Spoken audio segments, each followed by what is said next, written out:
So I see the NFL ban smelling salts today, Q. Just heard. Your boy George Kittle, Bears fan, he said he ain't too happy with that change. As we was talking backstage, man, we wish the 90s was still here because it seems like the as more time goes, the more things change, and it ain't always for the better. Not always good. I miss the old kickoff. I do not like this new kickoff. They try to do it safe, man. They want us to be safe. No more unnecessary hits to the dome. You know, we don't want more Brett Favre's running out here. You got Alzheimer's from so many hits to the head and giving away sack records to their buddy Michael Strahan and stealing money from the poor. We need less of that. Speaking of sack records, what's up with Packers in fudging the sack record? Did you see Aaron Rodgers during Jared Allen's Hall of Fame introduction say that Jared Allen is the rightful sack record holder because he felt he sacked him during a game, which would have gave him 23. And I think it was credited as a team sack because Aaron Rodgers slipped or something like that. Did you see that? No, I didn't. But it doesn't surprise me that Aaron Rodgers is championing alternative truths. Him and Brett Favre. If you don't have a reason to hate Brett Favre, go back to that game where he called a naked bootleg and crumpled like a coward under Michael Strahan to get. That's not how we play football. Records are earned, not given away. You don't do that. Matt, did you see when Mark Gastineau confronted Brett Favre over that? I did hear about it. He confronted him, looked like he wanted to put hands on him. He definitely pressed him, and he told him, like, you took that from me. And yeah, he had some choice words for Brett. Brett didn't have any response. He just looked stunned and scared because Mark looked like he could still put hands on you, even though Mark got to be at least be 65, 70. He was pissed when he caught Brett Favre. He gave him a piece of his mind. It wasn't friendly banter. It looked like it was an autograph signing or something, some type of convention. I don't know if it was the Hall of Fame, but Gastineau wasn't happy. As I get older, I'm going to be 40 later this year. It's you know what? That's it? Yeah, I'm going to be 40 later this year. That's it. Shut up, nigga.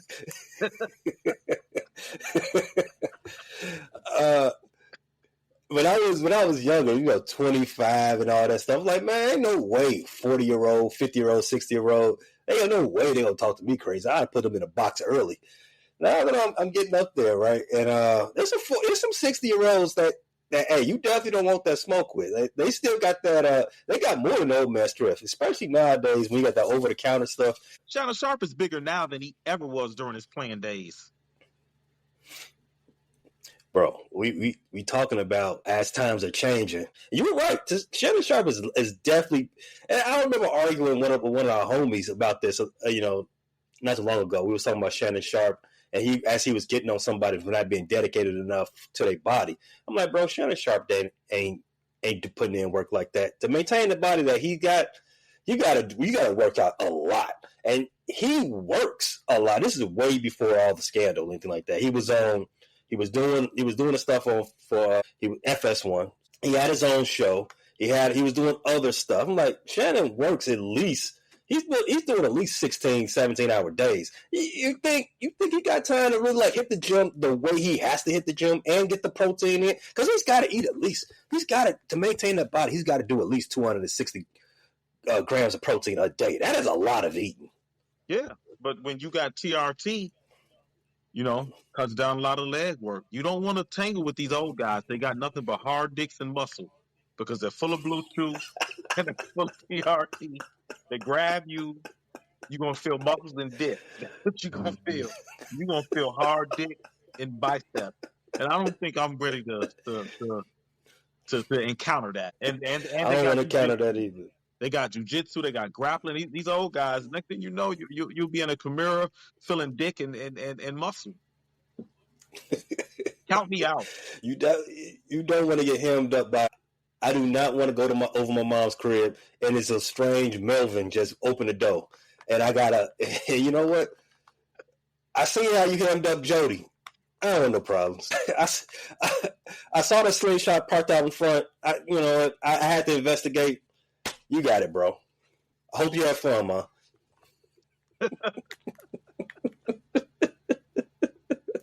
Enjoy yourself. You deserve it. Speaking of dicks. Pause. There's an epidemic of dicks being thrown on the basketball courts of these WNBA games. No pun intended. It's a hard time in Chicago right now. The Cubs are imploding. The White Sox suck. The Sky ain't won a game in forever. Angel Reese is hurt again. The Bulls, they extended Billy Donovan. They ain't signed Josh Giddey. The Blackhawks, who knows what they got going on. And so there's only the Bears. The Bears are the hope right now to save the city. We are about a month away from Monday Night Football, Q. Today, August 5th, was the last day of installs. But let's recap the weekend before we get into the day, because a lot happened today. So we got family night was held at Soldier Field, same day as opening day for Lollapalooza. Another one of those piss poor days for the offense. And what's happened so far, it's been an up and down, I guess, camp to this point, all during the install phase of camp. And the family night, seeing the defense get the better hand. What was your take of what happened that night? It's just like I said last week. Do you get upset because this is our team, we root for it. How do we know the defense just isn't a really strong unit? And they'll do this to a lot of offenses. Can I get down because the defense dominated? Not necessarily, because, I want a dominant defense. So do we get happy when the offense dominates? Because then I got concerns about the defense. So my thing is, at this point, I'm ready for the season to start. I'm ready to see real football against real team, because hearing about everything being overblown, I get it. You don't want the offense to struggle. And I guess a happy medium would be to see the defense making plays, getting key stops, but the offense being efficient. So I do get the concerns, but we got to be a little bit patient. We are installing a new offense. And when Ben Johnson got there the first year with the Lions, I think they started off 1-7, and the offense did not click. Now, obviously, we're not in position to start 1-7, but the offense didn't click right away. Jared Goff really turned it up. Midway through the second year into the third year when he really started putting up numbers. I'm not sure it'll take that long for these Bears. I think we're at a higher floor than those Lions were that Ben Johnson and Dan Campbell inherited. But you're still going to have a little patience, though. Yeah, this team is a lot more talented than that first year for the Detroit Lions. But I'm glad that you brought that up. You see, it wasn't a hyper focus on what Ben Johnson had going on during that first year with Jared Goff and Amon-Ra St. Brown. There was growing pains. You had to build into it. Rather, they started 1-6. Ben Johnson's first full year as a offensive coordinator for the Detroit Lions. And you remember the narrative on that season. They had finally figured out in Dan Campbell's second season, and then that used that momentum to get things going to where they now are, back-to-back division winners? Yeah.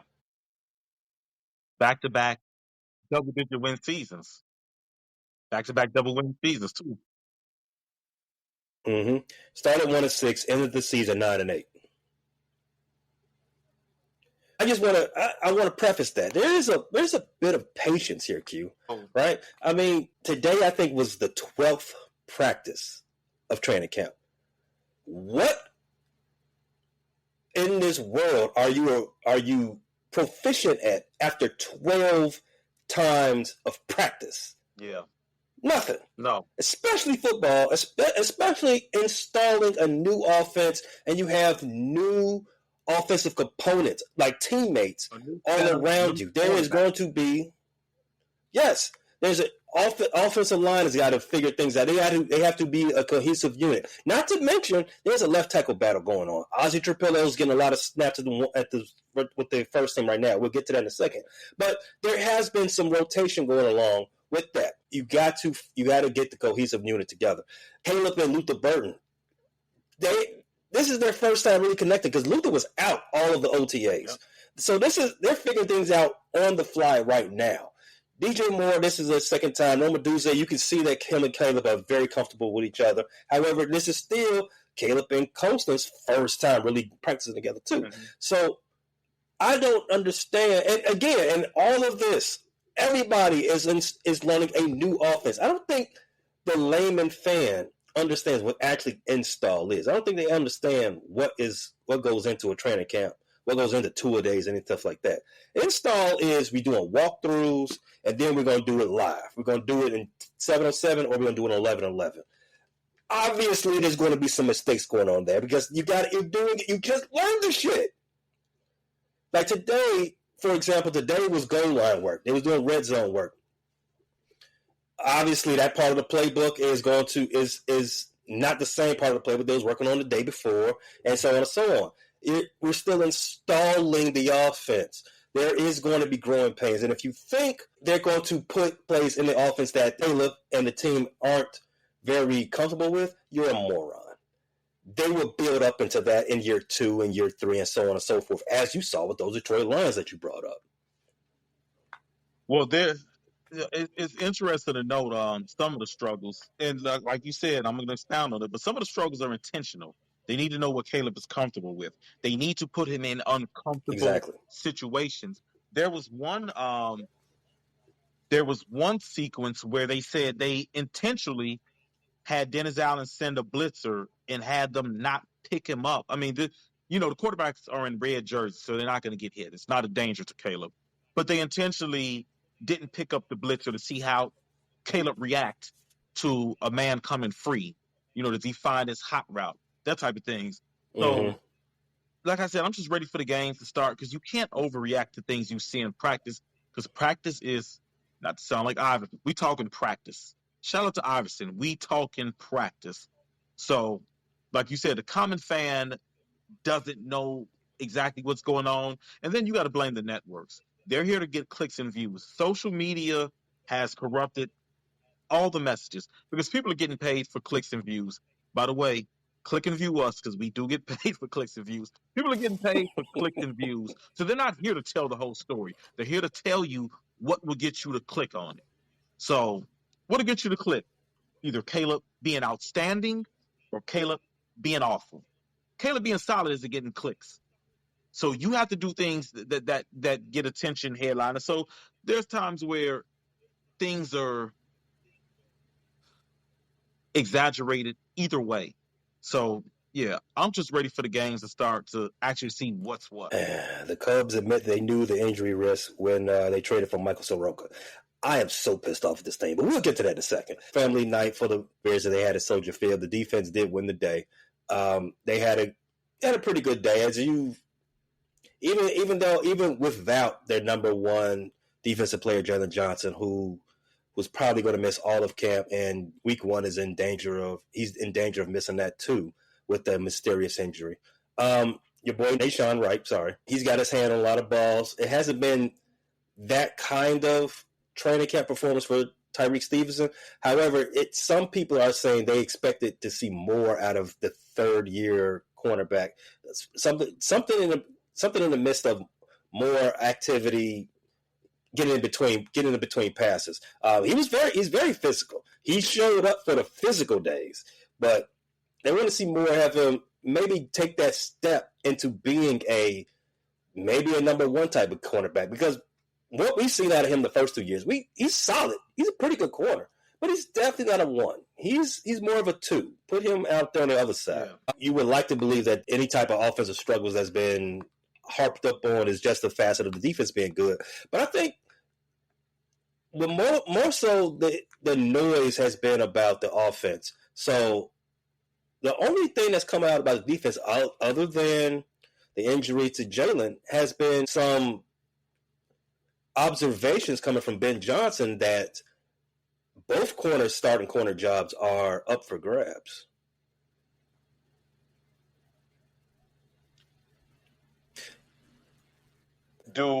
When he says both starting cornerback jobs are up for grabs, he means the starting outside corners with Jalen out the picture temporarily. He's not saying Jalen Johnson's job is up for grabs, is he? That's the way I interpret it. I mean, The way that I heard it, it definitely sounded that way. That is interesting. I figured Kyler Gordon, um, and that's the other thing. I thought Kyler Gordon is going to be outside a lot more, but it doesn't sound like from what we're hearing in training camp, he's been outside much, right? It seems like it's Nashawn Wright and Tyreek battling on the outside. For the most part, that's what I've heard too. It's more so Nashawn stepping up to fill Jalen's spot, and Tyreek and I can't think of other buddy's name. They've been doing more so the sharing of the twos, but Tyreek getting more of the two cornerback work, and he's staying with his nickel stuff, which I think is good. That's fine. That's where he excels at. Leave him there. I wouldn't mind seeing him move along the line of scrimmage, but yeah, I like to see him close to the line of scrimmage, not as a boundary corner, because he's excelled at the nickel. Has there been any word of Zah Frazier or Terrell Smith in this competition? I haven't heard. Last thing I heard about Zah Frazier, he was missing for personal reasons. I haven't heard that he's back yet. Terrell Smith, I know he's constantly nicked up. What is he doing in this? Because I mean, he was taking snaps from Tyreek last year, and he's actually performing pretty well. Terrell Smith, whenever he's been forced into action, he's accounted for himself well. But for some reason, that guy keeps ending up on with little injuries. It's an unfortunate part of the business, especially for those guys. They're smaller frame, and it's easier for them to get injured. We aspire to at least be a little bit more. I mean, a little bit more authentic, a little less grabbing for the salacious. Yeah, we don't want to be like those guys, especially because I want to use an example. You said, harping on negativity is clickbaity, right?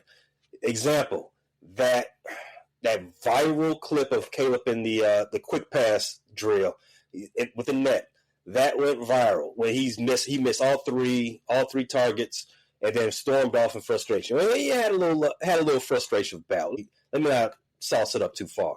That went viral. Why? Because it's confirmation bias. I think more people have their minds made up about Caleb for good or bad reasons, and that type of stuff will go viral faster than the next day when he did the same drill and he hit 4 out of 5. Yep. No one's talking about that. No. And I was listening to I believe it was ESPN. Well, let me not regardless, they said the drill isn't as easy as it looks. They're not setting their feet. They're throwing it quick. It's not in the natural framework of what quarterbacks would do down in, down out. It's more of a thing where it's a quick pass where you throw that bubble, the little screen. That's not going to be the bulk of Caleb's work. So, I mean, it is important to get that, but it's one of those drills where you're kind of chasing perfection. You don't need a perfect pass in that bubble screen. I mean, when you execute, you want it close to perfection as possible. But like you said, they're grabbing headlines. They're overblowing it. Caleb hitting the targets isn't interesting, but Caleb missing them, now you can run with your narrative that he's a bust, that he's inaccurate, that he's the worst of the 6 quarterback. Whatever you want to run with to get your people there, to get your Justin Fields lovers there, to get your Tyson Bagent lovers there, to get your Packer or Viking lovers to calm their fears before we take the North. So, yeah, I definitely agree with you. Settle down. Caleb's going to be just fine. So, after Saturday's practice, the Bears did have another practice on Sunday. More of the same, up and down type of stuff. Like Monday, they had an off day. They decided to have a field trip. Shout out to the Bears. And this is Ben Johnson's idea that the Bears pay for hotel rooms. They stay downtown. They go to, I think they went to Oak Street. I think it was on Oak Street Beach. So they spent Monday doing that. We already knew Wednesday is an off day, so you know what that means, Q. Tuesday was going to be a tough practice. Yep. And was it ever? A lot of outlets that I follow, they've been saying it was the hardest practice that they have seen from the Bears in decades. Like people are going all the way back to past Lovey. They're going back to Dave Wannstedt. They're going back to Dicker days. Pete Mike Dicker. Long live Mike Dicker. Yeah, long live Dick. We had Roshan get into it with Jonathan Owens and Roshan. They swung at each other. DeAndre Swift, he got thrown out of practice for drawing a personal foul for shoving the football in the defender's face. Then yelled, "Get him out of here!" Yeah, really. He got thrown out of practice. Jonathan Owens, he had to run gassers, I think, for his fight with Roshan. He got his helmet ripped off in a scuffle. But from what I understood, I thought most of the fights were kind of tame. It was just a lot of them. You telling me Rome got his helmet snatched off? Yeah. That's not my definition of tame. Antoine Randall, Harvey Riverdale's finest, jumped in the scrum. I guess one of the coaches had to pull him back playfully. But he's one of those guys that's real energetic. Relatively young in the coaching circles. Out here is the defensive back coach, but they said it was playful, but he jumped in the scrum too. Probably full of that TRT and Blue Chew too. He was bringing bicep and hard dick there. Isn't that what Jamison Williams, the wide receiver for the Detroit Lions, didn't he get suspended for that last year? Blue Chews. I heard that what ticked off the piss test meter, the performance enhancer meter, was some over-the-counter horny rhino goat pills. Jameson Williams is like 24 years old, 25, 26, somewhere in that range. That's true. Why does he need to take? What is going on with these? What is that generation? They're not millennials. We're millennials. What are they? Gen Z? He would be a Gen Z because he's about 23. Yeah, he's one of the older Gen Zs. Gen Z. Back when I was in my 20s, I could smell the pheromones of a woman and I would instantly be bricked up. Why does he need to take? It didn't take much. We used to be see BT Uncut, and it was on. Why is he taking these horny pills? It's alleged. It's allegedly. Listen, I go to the gas station. I stand in line behind these young YNs with they shiesty. In addition to they backwoods and they blunts, they're buying honey packs. I'm like, y'all are too young for that. Y'all shouldn't need no performance enhancer. Well, you know what? They whole life performance enhancer. You know what I'm saying? They got the switches, and now it just makes sense that they pop it. Good point. They need to cheat on everything. ChatGPT is doing their homework. They got switches. They have to get it out the mud, man. Their whole life is just is on cheat mode. Alleged. Again, this is alleged, but I bring that up to say that if that's true, then it makes sense for Antoine Randall. I mean, he was in the wide receiver room too. Yeah. So I'm looking it up. DeAndre Swift was involved in a scuffle today as well, and he was thrown out. They said he threw the ball at a defensive end face mask after the play, which Ben Johnson screamed at him for and threw him out. Where are you at with fights in practice? Do you like this type of stuff, or is it good for the team, bad for the team? Here's my take on it. I'm with upbeat, intense practices where they're physical and borderline, but I like controlled aggression. I don't want DeAndre Swift on a drive stuffing the ball in the defensive end's face and getting a 15-yard penalty. So I understand why Ben Johnson is nipping that in the bud. I think it's at the point where guys are frustrated. They've been hitting each other for 2 weeks now. What is it? How long have they been in padded practices? This is the second week of padded practices? I think total this is maybe the fifth padded practice. Okay, guys have been getting after each other. They're ready to see another team. Do we have the Dolphins this weekend or the Bills? Dolphins. It's the Dolphins. We got the Dolphins.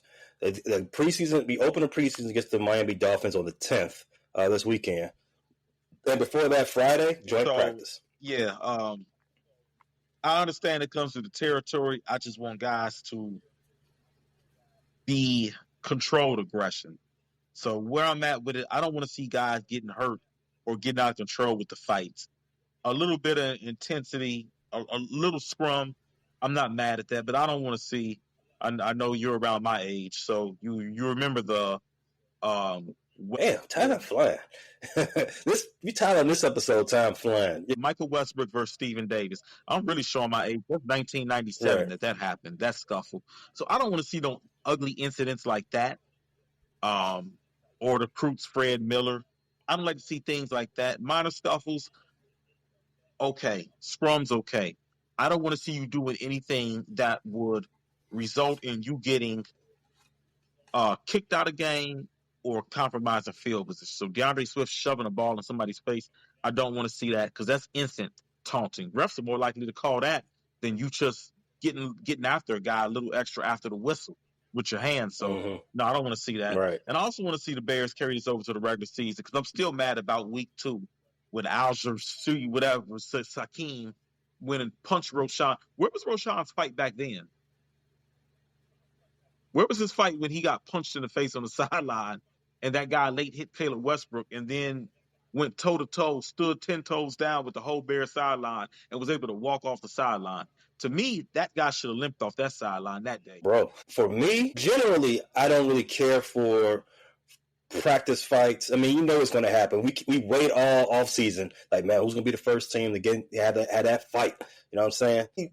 It's whatever. I'm a little numb to it now. But the way the Bears training camp has been, in fact, the whole offseason has been tempered. You know what I'm saying? Ben Johnson has been in everybody's shit. So everybody's a little pissed off. Everybody's pissed off in hearing it. Coach, everybody gets mad when your boss is always on your ass. And they're going to take it out on somebody. I'm happy that they're now, that it's flaring over. Like, you know what? I'm frustrated. Somebody going to feel me. Somebody finna feel me, and now it's coming out at the right time. Pause, because joint practices with the Miami Dolphins is on Friday. You got Jalen Waddle, Tariq Hill, two very explosive playmakers. Devon Achane out the backfield, just explosive playmakers all on the offense. So Dennis Allen's squad is actually going to get put to the test. So I definitely want to see the intensity match up over there. We need to start putting squads on notice because I'm tired of the narrative that, oh, this is not working. Like, we ain't even seen the game yet. So let's start fighting back, right? We're talking about fighting. Let's start fighting back. Let's start reclaiming our narratives, telling our story the way we want it to be told, and let's put it on wide display for everybody and start with Miami. So, yeah, I'm happy that the aggression is starting to show. Let's channel that aggression and let's put that aggression right across their asses. And then carry it over, put it on the Bills, carry it over to the Vikings. I'm with you. I thought the team was under Eberflus, and it's ironic because Eberflus' whole team philosophy was the hits principle: hustle, intensity. Mm-hmm. What was the T stand for? Tackling or I don't toughness. know. It didn't resonate, but it didn't resonate. So. Last year, the team was just way too passive for my liking. I thought there was a couple times we got hit in the mouth, we didn't hit back. Ben Johnson, surprisingly, we just knew him as an offensive coordinator, play caller for the Lions. But what I like about Ben Johnson is, offensive guys tend to get the rep of being finesse, being soft. He's been aggressive. He's been instilling spiciness. He's been instilling toughness in this team. And I think that's much needed, especially in the NFC North. You're going to go to places and be in bad weather. You got to be tough. Dick, I think every offensive-minded head coach the Bears have had has had that rep. John Shoup, Trestman, maybe Nagy to an extent. Have that because you have Vic Fangio kind of as the leader of that defense. So that defense didn't really have it. But, yeah, most of our offensive coordinators or offensive coaches, Mike Martz, brought a real finesse-style offense. Nerd. So, yeah. Shane Waldron. Oh, man. Dork. That was – I don't even know if that was finesse. That was just a mess. Yeah, he finessed his way into a job he didn't deserve. Where's Shane Waldron at right now? I think he's passing coordinator. I think he's a quarterback coach somewhere. No, he's in Las Vegas. Wow, really? Vegas doesn't get enough for failed Bears. Yeah, he's there with Pete Carroll. Or maybe I'm thinking of the offensive coordinator we had prior to him. I Dennis don't know where Walden is Shane in Waldron is at. Jacksonville. He's a passing game coordinator for there. Um, Yeah, I knew he was passing game coordinator for somebody. I knew. I heard that. I believe. Like, how do you like that? Hold on before you get to that. How do you go from offensive coordinator to a lateral offensive coordinator with the number one pick, and then your next job is passing game coordinator? Do you know what type of a pay cut that is? Well, hopefully he saved a lot of his money and realized that he sucks. Luke Getsy is. He's in Vegas. No, he got fired from Vegas. He's in Green Bay. He's back. He's back in Green What? Bay. Luke is back in. He's he's a senior assistant in Green Bay. Stealing money. Because that's a made up job. What is a He's senior stealing assistant? money. Wisconsin's a red state. That's exactly what the Trump administration is known for. Just giving people, no show jobs, just stealing money. And that's exactly what Luke Getsy's doing. He's back up there with the Packers, special assistant. Get out of here. Get out of here. I wonder what that does. Like, do you just show up and point at things? Is that what you do? Good play. Just like Tony Soprano at the garbage dump he worked at. He just shows up. He goes in his office. He sleeps. He plays golf. He may fondle a secretary here and there, and just get a check and go home. He don't do no work. Sounds about right. Yeah, I hate Wisconsin. There's nothing good about Wisconsin. Wisconsin Dells is overrated. Super overrated. The last time I was there, the little kid pooped on the floor by the pool, and they just left the turd. And the worst part is that he put a turd there, but I think the worst part was that turd stayed there for about 30, 40 minutes. Nobody removed it.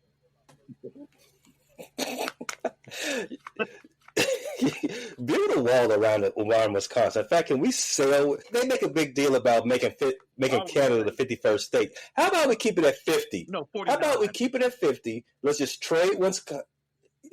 No, keep it at 50. Let's just exchange. Give us Canada, and then Wisconsin, go on about your business. You go up there and be your own. You do your own thing. Let's just do that. In fact, trade us one of them provinces in Canada. We just swap. I wouldn't say Wisconsin's a first round pick. Let's, do something. Undrafted. Worst state in the union. Worse than North Dakota. I'm with you when you're right.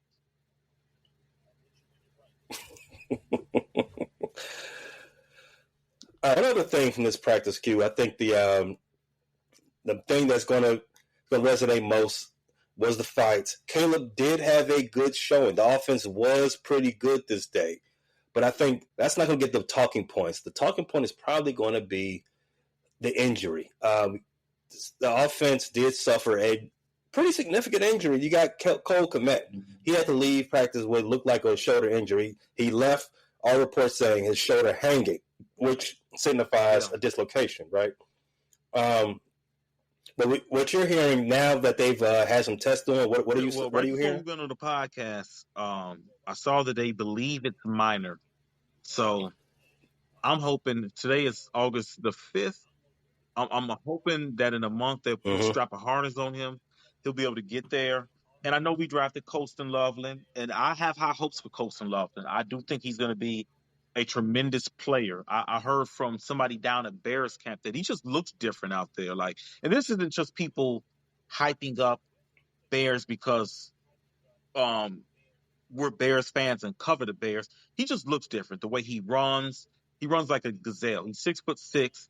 He's fast. The way he moves like a wide receiver. But in the meantime, Cole Kmet is a 5-6 year veteran. He's been in the trenches. He's a pretty solid blocker. You need a Cole Kmet. I don't want a rookie tight end who still, you got to remember, Colston Loveland came into this offseason with a hurt shoulder.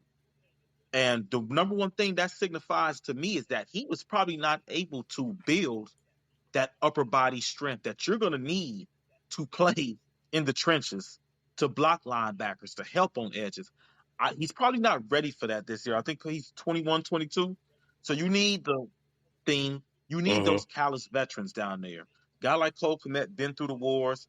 He plays with physicality. So you don't really. I think the Bears have two really good tight ends. When you start to get to three, and this is not a shot at the Bears or their depth because no team goes three tight ends deep. It's just not a position where you're going to have three guys who can probably start. I think the Ravens got three good guys. They might be the only team in the NFL with three good tight ends. Um, yeah, two right now. Um, but when you get past Cole Kmet, now you're going to start seeing Joel Wilson, an undrafted guy who's bounced around a couple teams early in his career. Durham Smith, the guy from the Dolphins, who was really more known as a blocking tight end. So yeah, that's significant because you need a Cole Kmet. Even though you drafted a tight end, you definitely need a Cole Kmet. And now if he has to miss any time, you're really fortunate to have a Colston Loveland because if you didn't have Loveland, you'd be in a territory where you're probably looking at guys who are possibly going to be traded, cut, or because there's just not a lot of depth there in tight end. I like that you segued into the depth part. Let's do this fantasy. Let's talk about pass catchers, wide receivers, and tight ends. So the Bears, as you said last episode, you think the Bears' fantasy power is primarily going to be in the pass catchers. You got Roma Duze, the aforementioned Cole Kmet, Colston Loveland, DJ Moore is always a favorite, and newcomer to the team, Luther Burden, and that's also including DeAndre Swift and the rest of the running backs in that room. Not Roschon. Roschon doesn't really a pass catcher. From the fantasy perspective, let's rank all those guys. Number one would be who in your mind? That's tough. That's you're putting me on a spot with that one because traditionally, DJ Moore is an accomplished guy. Remember a couple years ago, what was the other guy who was hosting with us? The gentleman. You all thought I was a little bit Joey. Shout out to Joey. You all thought I was a little bit reachy when I said DJ Moore, late third, early fourth. He ended up being a top 10 fantasy receiver 2 years ago. Now, last year he took a step back for various reasons. I ended up taking him in one league, and he wasn't. I think I took him in the third round, and he did not fulfill that third round draft position. Was that the same league you drafted CMC first round? Yeah, I struggled to 6 wins that year. Yeah, that was a rough. And then I drafted Nico Collins and he got hurt, and I drafted Rashee Rice and he got hurt. Not a good fantasy. Let's not talk about that year. I gotta say, it looks like I'd have to say DJ Moore is the alpha for now, but man, Rome is slowly overtaking that. I don't know if the succession starts early this year in week 1 or if it starts middle of the year. But it certainly looks like Rome is the guy that's going to eventually be the guy to own as the Bears receiver. If you haven't figured this out yet, if you're a fantasy football player and you're paying attention to what the Bears have going on, if you haven't figured out that there's a passing of the torch going on in this offseason, I question where you get your information from. I think Rome is going to be the wide receiver 1 for this team. Right away, or does he overtake DJ Moore as the season progresses? Week 1. So if you remember last year, Caleb did a lot of force feeding to Keenan Allen and Rome, and not so much DJ. I think that fed into some of the visual frustrations with DJ because DJ was used to that force feeding coming from Justin, and the new guy comes in and he's getting You notice DJ was frustrated, and then you notice there were design plays just to get DJ the ball in his hands, like those wide receiver screens. Mm-hmm. How many times did we see those at DJ Moore, where it's like, okay, we see Caleb is developing that chemistry to Keenan and Rome, especially on third downs. Let's just let's just design a play specifically for DJ. Yeah. Sorry, go on. Yeah, sidebar. I do not want to see a bunch of wide receiver screens to DJ. We talked earlier about the net drill, and that's really for setting up screens and all bubble screens, stuff like that. Let's take some of that out of the playbook. I've seen enough. I've seen it since DJ's been here. I've seen enough of the screens. I'm tired of it. I'm screened out. Well, you might see a lot of do jet something sweeps different. and a lot of DJ getting handoffs in the backfield. That's what it looks like.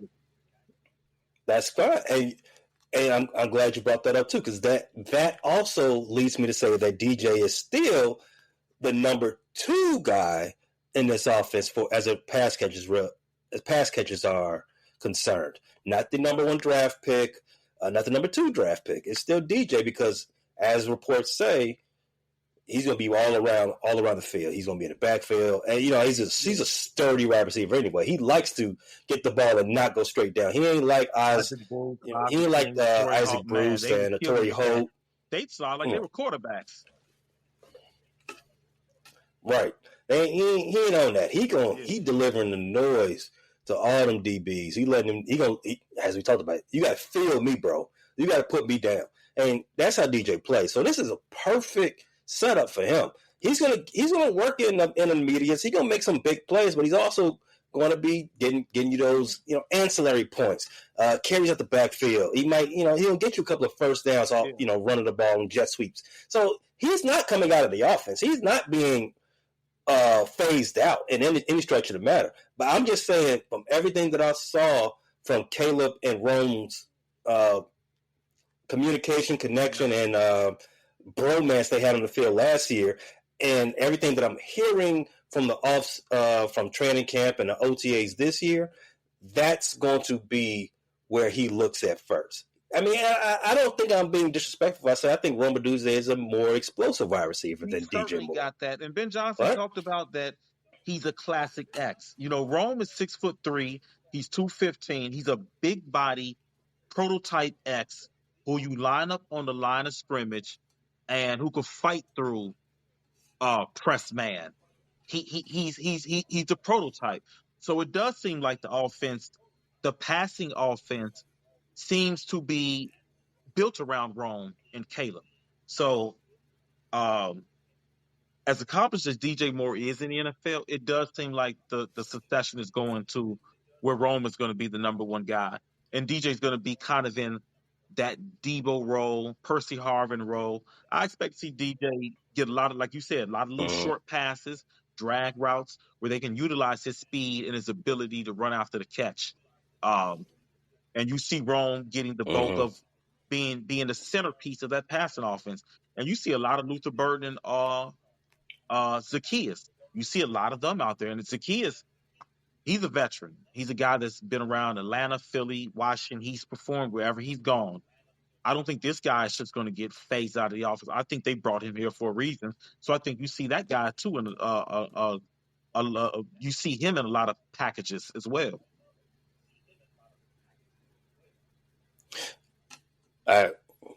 Definitely to be seen. We both agree. Number 1, Rome. Number 2, DJ, but not a significant stretch between the two. Now, for number 3, I do think it starts to get a little bit significant. And you may differ in opinion on this. For number 3, I got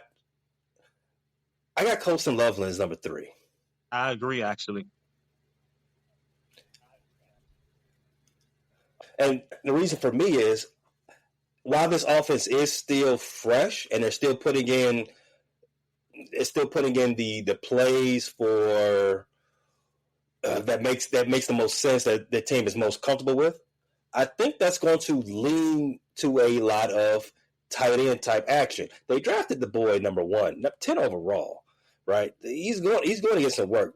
And if Cole is not going to miss a significant amount of time, you're going to see 12-man a lot. We anticipate that much, right? So that's where I'm going at my reason for number 3. I agree. What do you think? It's significant to note that Ben Johnson did single out. They asked him. What I love about Ben Johnson is the transparency. We haven't seen this. I don't know when we've seen this, because Eberflus was very dodgy with questions. It was always, we got to review the film, we got to see this. Nagy did a certain thing, and then Nagy, as the criticism mounted, He kind of distanced himself from the media. Um, John Fox, it was just 3 years Mm-hmm. of trying to clean up the culture. There wasn't a lot of action. But for what it's noted, they asked Ben Johnson, who does he feel he can trust right now? And he mentioned DJ Moore, he mentioned Rome Odunze, and he mentioned Cole Kmet. So I think you'll see Cole Right. Kmet a lot, but just because you see Cole Kmet on the field a lot does not mean you'll see him featured in a lot of explosive passing sets or featured in the passing attack. So I think you still Right. might see Cole Kmet out snap Colston Loveland, but I definitely think you'll see Colston Loveland draw more targets and more significant targets, as in terms of the chunk plays. You'll see him on those seam routes, those posts. You'll see him running those plays where you get the chunk yardage for tight ends. So I agree. I would say Colston Loveland is number 3. I would say Luther Burden is a close 3, but the problem with Luther Burden is, um, like I said, Zacchaeus is a good football player. So I don't know how that third receiver will divvy up.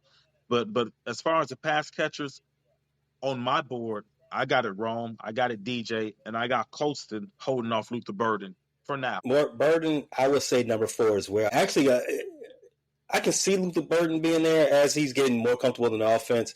And as I did just say, I expect to see a 12 personnel a lot. They have the personnel to be out there in 11 a lot as well. So it's kind of iffy about number 4 between Burden and Cole Kmet because Cole Kmet, he is the elder statesman. He has shown that he can get things done, right? There is no reason to believe that he's being phased out to this point. We could read between the lines and think that's the point, but he ain't gonna be out there just being a statue. He's not gonna be out there just being a blocking tight end. He gonna get some work in too. So for me, once I start thinking about the number 4 person in the pass catchers, it's debatable. In fact, it's not just debatable between Luther and Cole Kmet. I think that's when DeAndre Swift begins to be he gets to make himself felt at that point too. I don't think he's going to be, as far as pass catching goes, he's not going to be as important as Colston, DJ, and definitely not Rome. But the Luther, Cole Kmet, that little trio, In fact, he's I gonna be would right think there DeAndre with him. Swift would probably get more catches on the year than Luther or Cole Kmet. He had 42 catches and 300, just about 400 yards. I think you can expect him to hover around that 50 mark, and I think he'll have a little more yardage. You can expect another 50 catches and 400 yards. So yeah, I do agree with you. After Rome and DJ and Colston, DJ could be in the mix and be the 4th leading receiver on this team. I mean, 40 catches. I would assume if everything plays out the way we think it is, 40 catches is the baseline for your 4th guy. In fact, I wouldn't be surprised. Colston gets in around 50, 55 catches. That's a Then big you got year it's anybody after that That's point. a big year. I'd be really happy if you told me Colston finished with 50 catches. I'd be really happy for his future. He gets about 50 catches, and then somewhere in that neighborhood of 50, I can see Luther, Cole, DeAndre. They're hovering that 40 to 45, busting up to 50 as well. But 40 seems more likely. I mean, because sky's the limit. Let's say our most optimistic projection. Let's say Rome Odunze has 85 catches. And that's your number 1 guy, 85 catches, right? However many yards that equals out to. Then you got your next guy, DJ Moore. You think he's going to have 80 some odd catches too? No, it's going to tail back a little bit. It's going to be in the more of a range of 65 to 70. Hopefully the yards somewhere around that increases for DJ. It's not as everything close to the line of scrimmage as it was last year. Agreed. Hopefully for just because we want this offense to look amazing.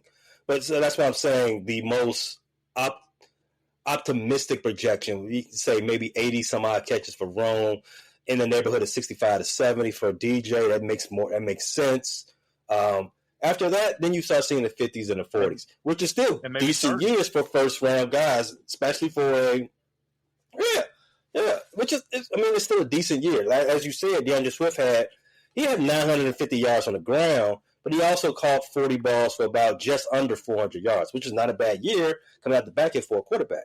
And it's definitely wouldn't be a bad year for your second tight end and your first year wide receiver who's playing mostly slot. Yeah, like you said, Cole Kmet's not getting phased out, so that's going to take away.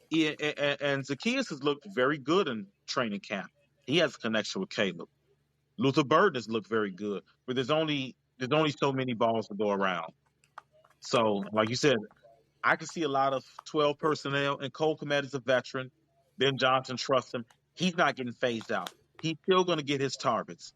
I don't think if Cole Kmet is healthy, and when I say healthy, you play about a healthy season is 14, 15 games and up, right? If he plays 15 or more games, I think Cole Kmet still gets 65, 60 targets, somewhere around there. What would you say, again, fantasy-wise, how many 5 guys would be on your draft board? I'd have 3 guys from this class on my draft board because I feel like the top 3 guys are going to get the consistent work. The next 3 guys, they're streaming options. Literally, because I don't think there's going to be consistent enough role where you can plug Burden, Zacchaeus, or Kmet in your lineup every day. We're looking at 10 to 12 man leagues. I don't think Kmet is going to be featured enough in offense to be a guy where you put 10 to 12. I think Rome and DJ are definitely guys that are rostered, and I think Rome is going to be a guy that's going to be in your lineup every week. And I think DJ, even though he slides down number 2, if this offense is explosive as we think it's going to be, I think DJ's still a viable flex option 80% of the weeks. I think Rome is going to be a guy that you put in every single week. But I think DJ, you're still going to be able to put him a flex, maybe wide receiver 2 if you got strong running back room and a strong number 1. At the very least, a flex. I think the other guys, Colston, tight end depth is if you don't get one of the top guys, what are you doing when you're a fantasy team? You're probably streaming. You're probably going to run through 2 or 3 tight ends. If you don't get Bowers or Laporta, or I don't even know if Kelsey is a guy that's you set and forget at this point. But if you don't get one of those top guys, you're basically streaming. I can see Colson Loveland ending up on 70, 80% of the rosters, especially if you say he's going to get 55 catches and his offense is explosive, he gets red zone opportunities. I think you're going to have 3 pass catches that are relevant and draftable. I would draft Luther Burden, especially if you're in a keepers or dynasty. But Luther's kind of a stash guy. Something happens to DJ or Rome, then you insert Luther. But I wouldn't trust Luther coming in my rookie year. I wouldn't spend a lot of draft capital on him. Maybe last round flyer.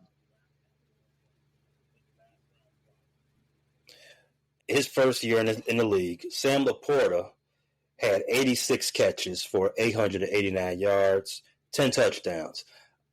Obviously, we're not projecting that type of rookie season for Colston Loveland. I would love to see it.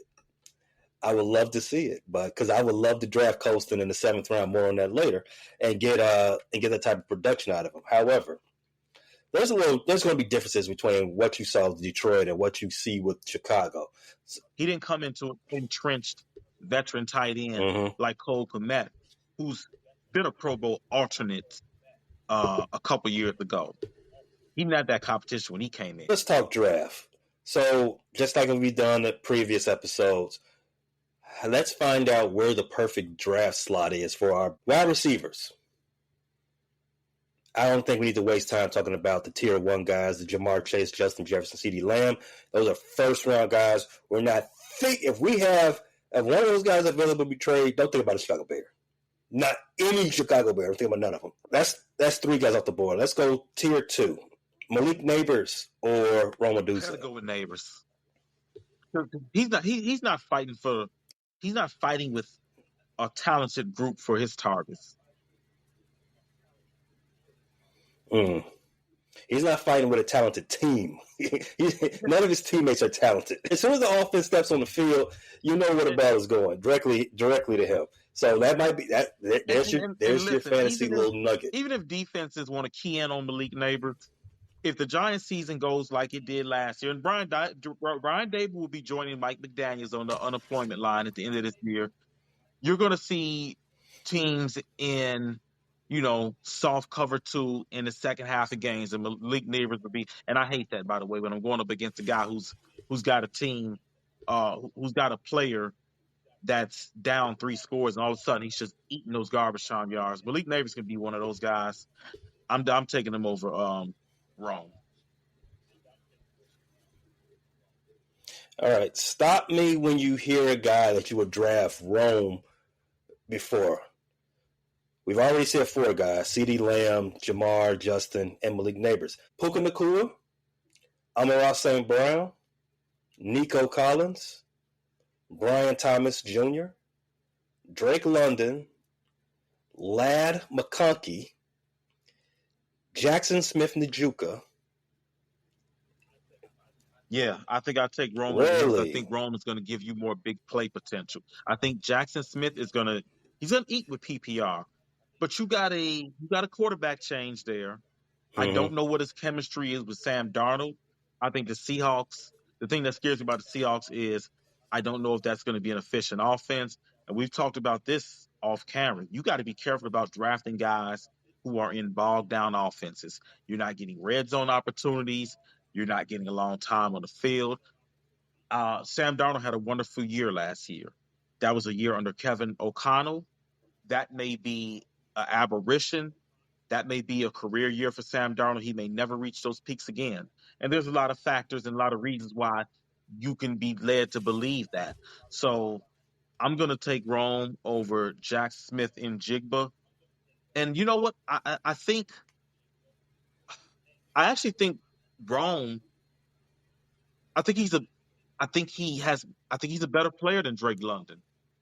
I think I would take him over Drake London. Drake London, at some point he's got to prove it. For me, I'm tired of the Atlanta Falcons, and this goes back to your Cal Pitts a few episodes ago. I'm sick of all the Falcons, Bijan included. You got to prove it. I am tired of the hype. Drake London, Kyle Pitts, Bijan, the other one, all of them. Get off my draft board. The funny thing let somebody else deal with that. Mooney in one league, and I believe I got him in the 9th round, but he was a much better value than Drake London. Darnell Mooney was the guy he gave you 900 yards. He gave you some big games before he got hurt. He was a better value than Drake London. I mean, people were drafting Drake London in the 2nd round. You didn't get your money's worth. I got my money's worth for Darnell Mooney in the 9th round.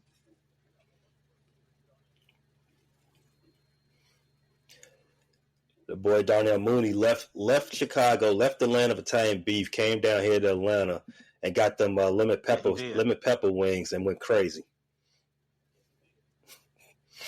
Hey, that lets you tell you, man. If, it's that stripper air. That stripper air does something to football players. It makes them ball out. All on his face, glazing with twerk more.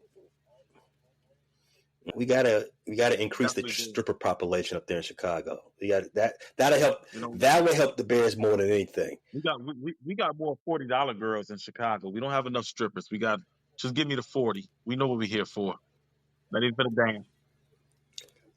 And but you see, man, these players are coddled, man. They coming from these big D1 schools. They don't know what to do with a $40 holler. They don't know how to act around that. They don't know how to move around that situation. That ain't for them. That's for us. Stay out pond. I don't need to be an Eskimo boy with you, unless I'm getting on the higher end. Don't stay out of my pond. Go do your thing. You go do the 25, the 2,500 for one night. You can stick with the OnlyFans. Stick with them. We got some OnlyFans girls in Chicago too. Shout out to them. They doing their thing. But the point is, we need more. Chicago. They will help the Bears become better players. All right, next wide receiver, AJ Brown. Garrett Wilson. Oh man, that's a tough one. Garrett is a very talented route runner. I just don't know in that offense. I just don't know in that offense if you're going to get With your what you boy, need to with your get other out of boy. Garrett Wilson. And I love Justin Fields, but he's never been a rhythm timing quarterback. And I feel like Garrett Mm-hmm. Wilson is a rhythm timing type receiver. Um, I'm going to go with Rome because I think Rome is going to be in a better offense and give you better consistency. Garrett, he was a guy that I drafted last year in another league too. And man, there was a week I left him on the bench and he went crazy, but you couldn't count on Garrett every week because of that offense and probably that stupid little drug induced quarterback not helping him. And I like Justin, but Justin's never been kind of a rhythm quarterback. He's going to be making a lot of plays with his feet. I'm gonna go Rome over Garrett.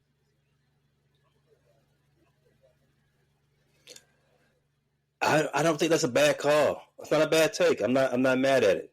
Next guy we gonna see on Friday, Tyreek Hill. Tyreek still has the speed. I don't know if you saw him recently at 100. Man, he's still fast. But that I don't know between him and the Dolphins, the chemistry. I mean, Not just the chemistry, not just the chemistry. He's got a lot of kids. Kids weigh you down. Speaking of, yeah, we're both fathers. they Hey, do. they weigh you down, and What he got 11 he, now? he's got a lot of them. So 11 is the if this was on if we was in Vegas, we was betting over unders for how many kids Tyreek Hill had. I think the line would be 11 and a half. And you saying 11, like damn, you taking the under? I don't know.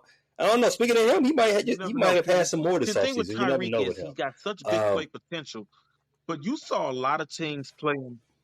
Yeah, but you on saw and the off the field. Bills.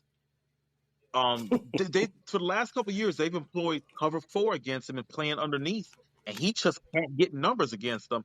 And it wasn't just the Mm-hmm. Bills last year playing him like that. I saw quite a few teams playing like that. Tyreek Hill didn't finish with 1,000 yards last year, and I think he played 16 games. Right? He played majority of the season. It was because they had instability at quarterback, and their offense, yeah, their offense is just terrible. Yeah, but Once your boy Tua Tyreek's went another down. year older, and I know he still has the speed, but when you get a year older, it's not just the athleticism. That's not the main thing that's threatened. It's mobility. Years and wear and tear of kids in the NFL. Mm-hmm. Tyreek could go down in week 8 with a hamstring injury. Man, this is a tough one for me. I really got to make it a coin flip. I really got to coin flip that one. Now, if Tyreek got traded to another team before the season started, say he ended up in Baltimore, or say he ended up in Buffalo, he ended up in one of those situations. I'd go Tyreek over Rome. But this Miami thing is spiraling out of control. You don't know where it's going to end. I'm talking myself into Rome over Tyreek, aren't I?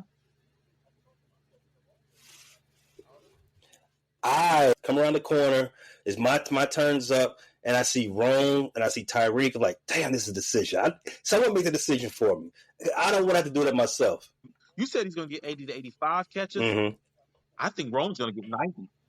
I think he's going to get 90. Me being my most optimistic, I'm seeing 80 plus. This is the first year of this offense.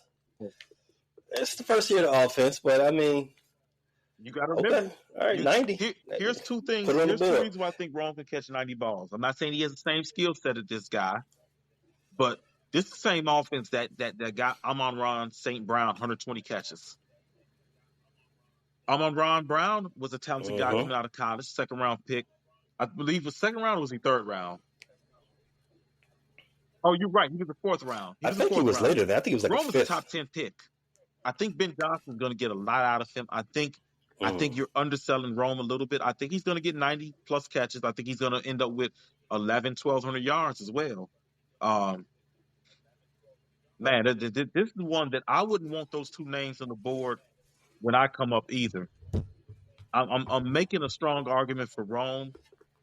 I think I would go with the comfort of familiarity with Tyreek, especially if I get him at a discount now. I don't think you're not going to see Tyreek in any league of substance flying off in the first round, right? Nobody's going to do that this year, right? If he does, I hope I'm in that league. I don't I think hope he's I'm in that going to league. Like, fly oh off yeah, the free board in money, the second round. free. I think Tyreek is a guy that's a third round guy, right? Third round guy right now.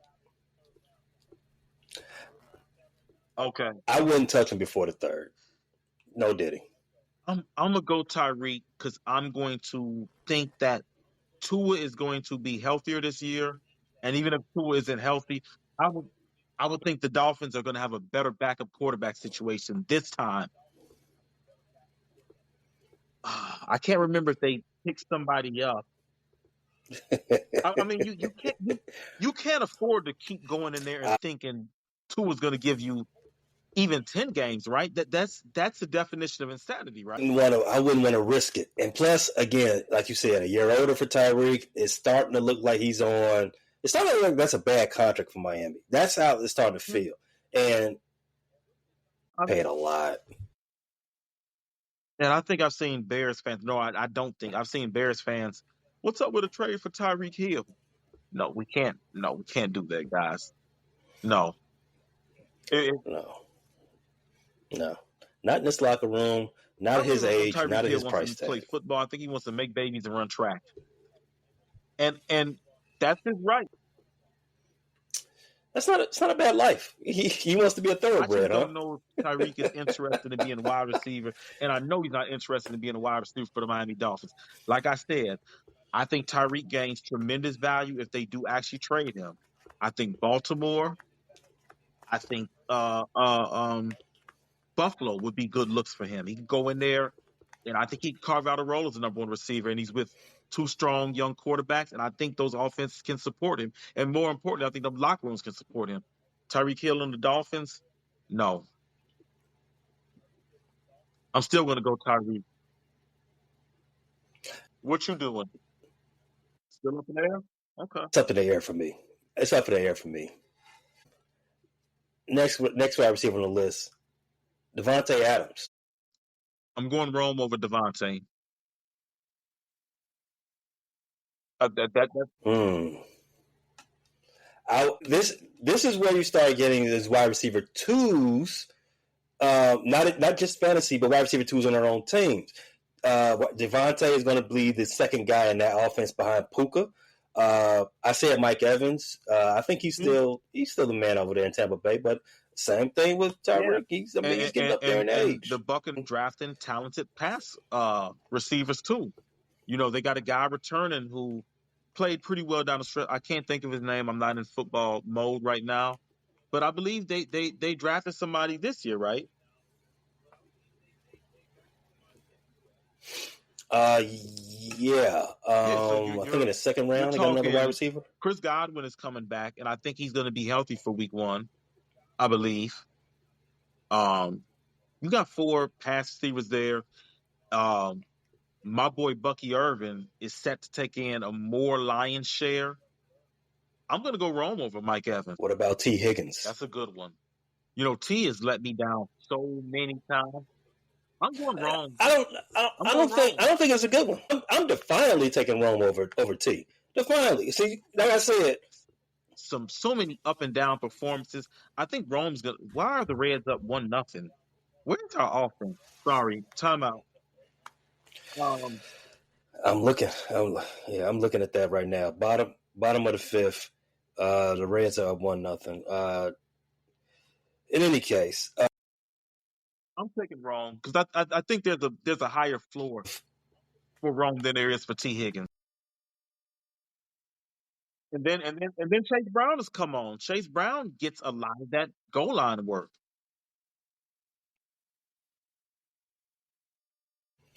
T. Higgins, if he's actually healthy this whole season, his career high in catches is That's it. 74. Wait, his career high is only 74. Wow. Second and third year. 1,000 yards is his career high. He's more in the line of a 900-yard receiver. I expect Romadudze to be, again, optimistic. I expect him to be in the 80s in 1,100 He was at neighborhood. 60 catches in little shy of 800 last year, right? Rome 57 catches, 800 yards. Yeah, so Right.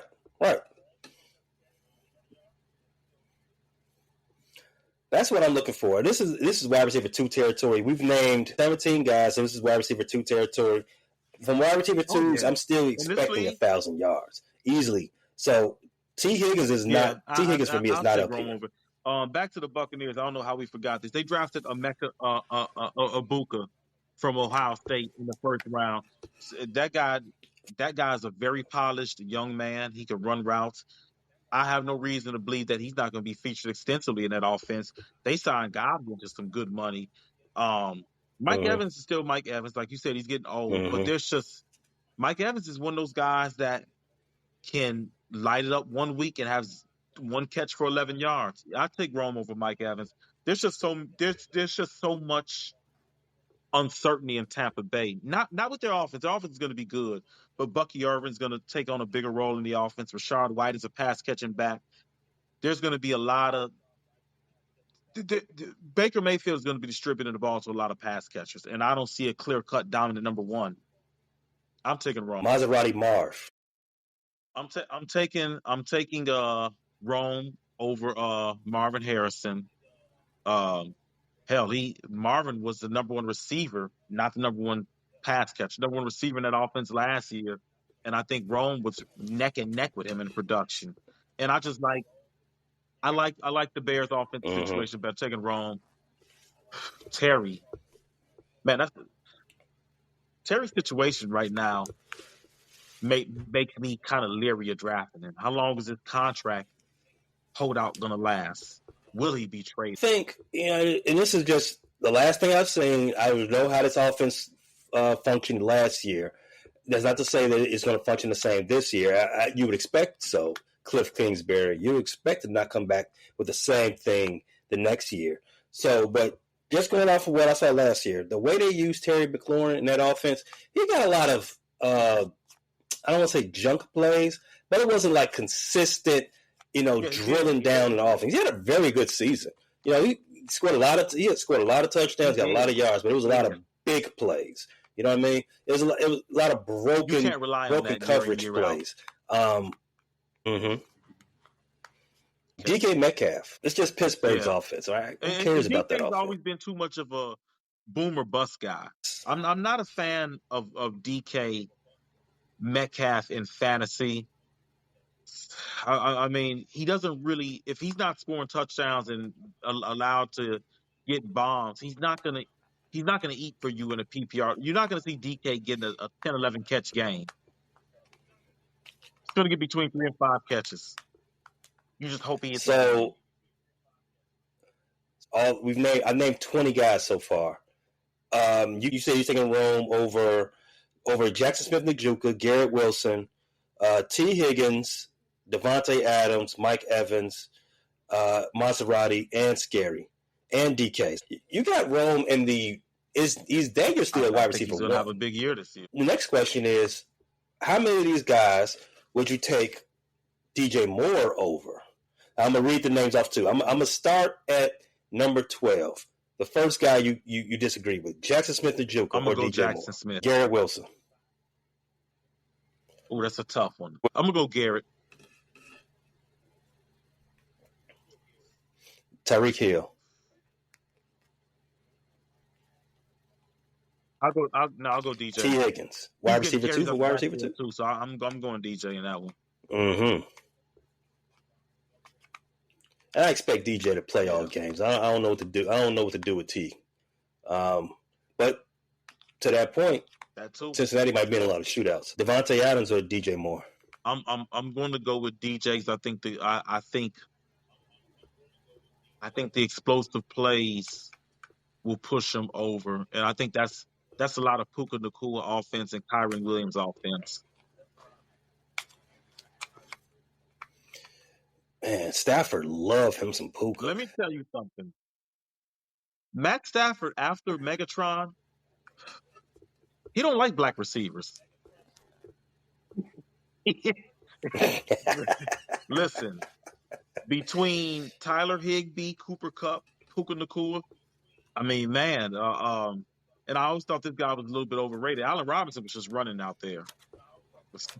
He just he was just Robert Woods Just was just running. out there running. You know, Odell Beckham was doing a lot of running. He did have a good Super Bowl, but he was doing a lot of running. Matt Stafford don't throw to black wide receivers anymore. Nah, he's had enough. The way he feels is, if you ain't Megatron, why am I giving you the ball? Hey, he will go It's and create a reverse white DEI. receiver That's what or a that is. non-black receiver out of thin air before before he makes another Pro Bowl black receiver. He will when Cooper Kupp went down, the Ben Skowronek thing was weird. That was weird. And Ben is a fringe Yeah. NFL player. But Stafford was force feeding him the ball. Bet Stafford is so pissed that Matt McConkey is on the other team He in LA probably and is not his very team. pissed that Ladd is not one of his. Ladd is Cooper Kupp Jr. He is going to, man. True. I'm gonna be quiet.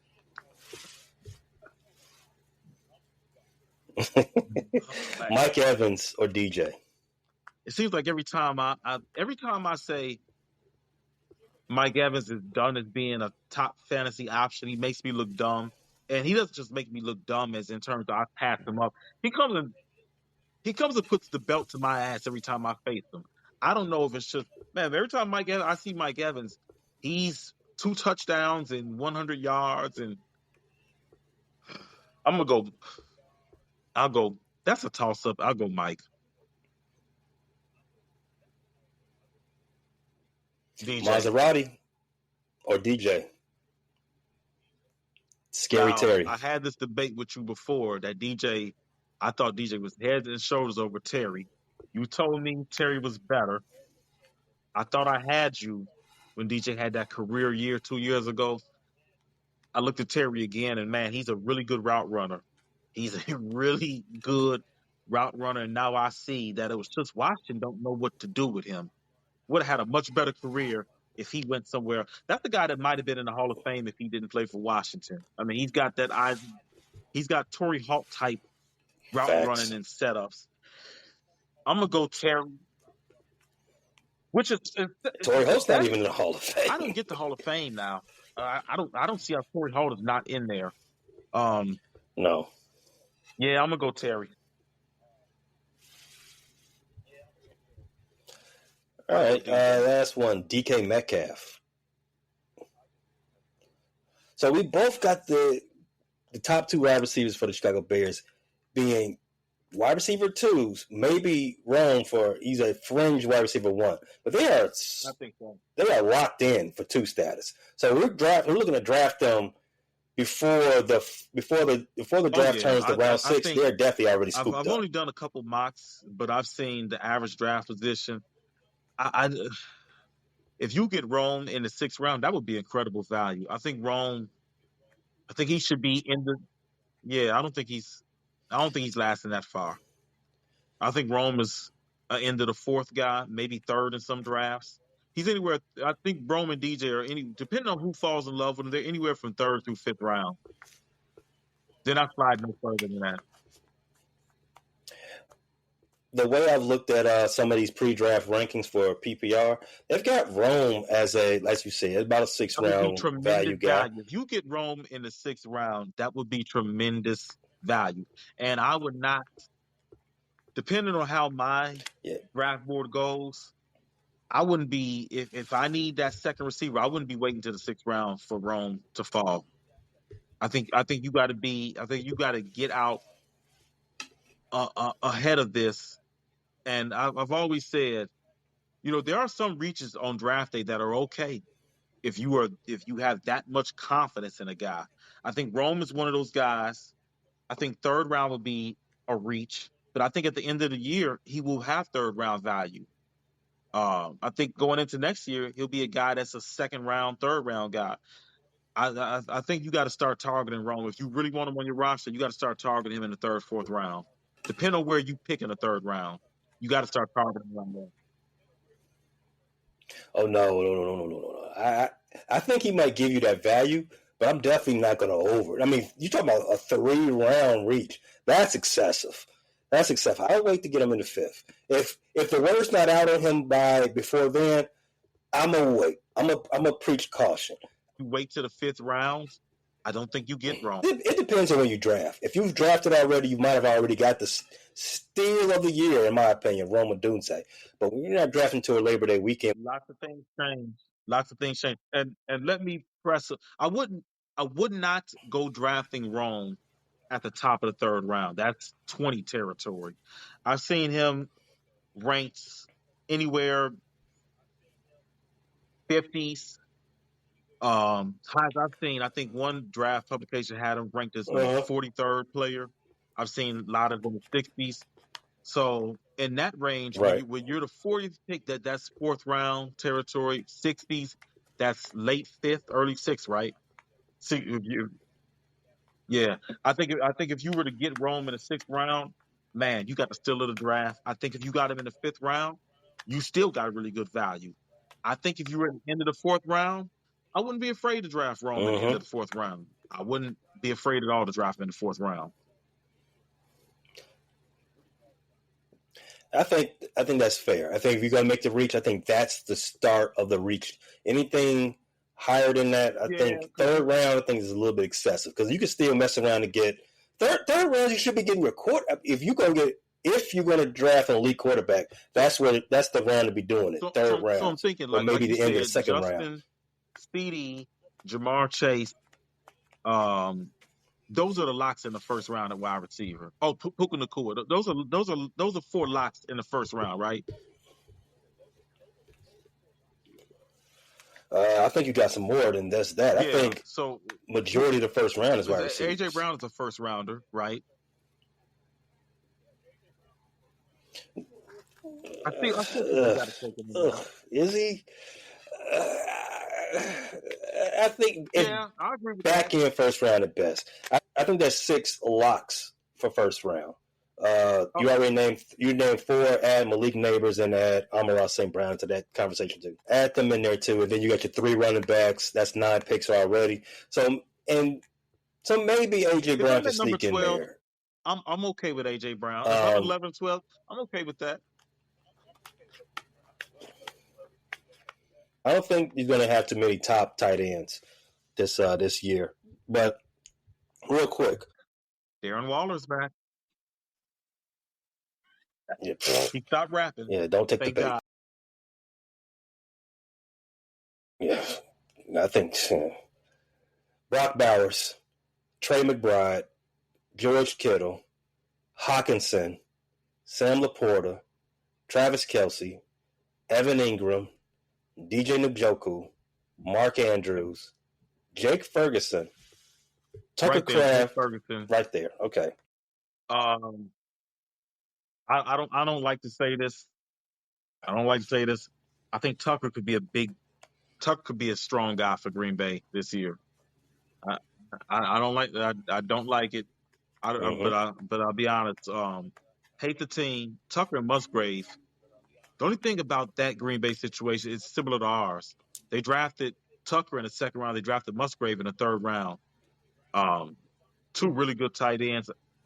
If they're going to give Tucker the work, I like Tucker just as a returner over Costa. Okay, yeah, I think this is I think that's about right for Costa.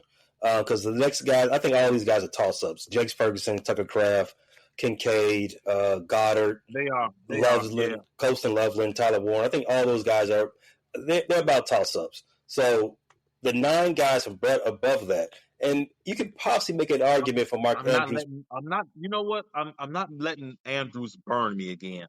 I know he sure left the playoffs on a terrible note.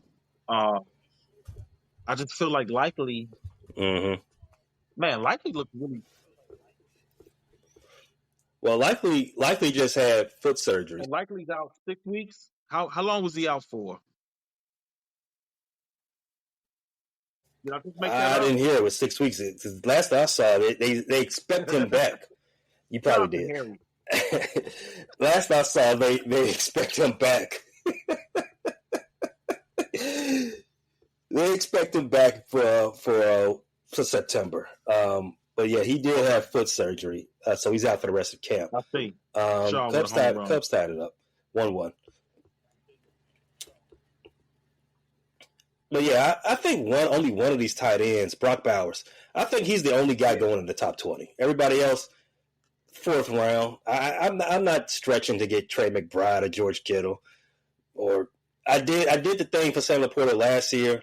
Didn't work out for me, but luckily I had a good team around him, so he didn't really burn me. Laporta could get back to that rookie year though. Not with my, I probably wouldn't do it with my draft capital. You said Laporta burns you. He got me in one draft. I got him in the third round in one draft, and he just wasn't third round production. Right, the value isn't there.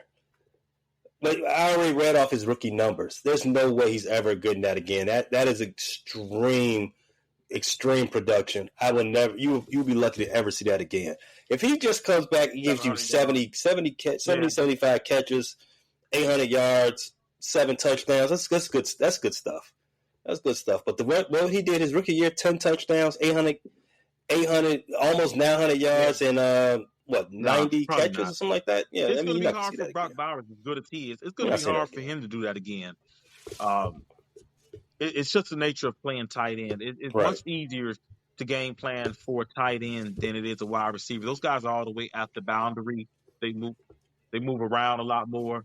At the end of the day, you still want to line the tight end off a tackle. So when a team really wants to stop a tight end, unless they're Gronk, you can come up with a better game plan. They're in the middle of the field. They're not really on an island, so they're not seeing as many one-on-ones. There's your draft recap for the Bears. We will be quarterbacks, Caleb Williams. Bring back Tiff, the secret weapon.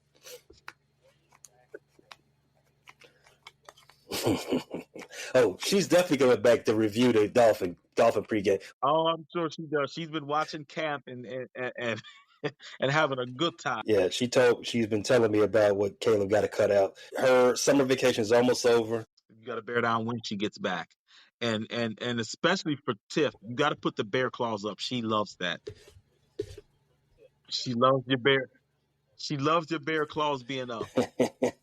You're full of shit. Thanks for listening to this latest episode from the Frustrated Chicago Sports Fan Channel. Don't matter if you listen to this on Apple Podcasts or Spotify or watch it on Twitch or YouTube. Make sure you like, subscribe, share with a friend, hit the notification bell so you never miss a drop. And to all the guys from Chicago, we say 3 things. Bear down, go Cubs go, and sell the team, Jerry.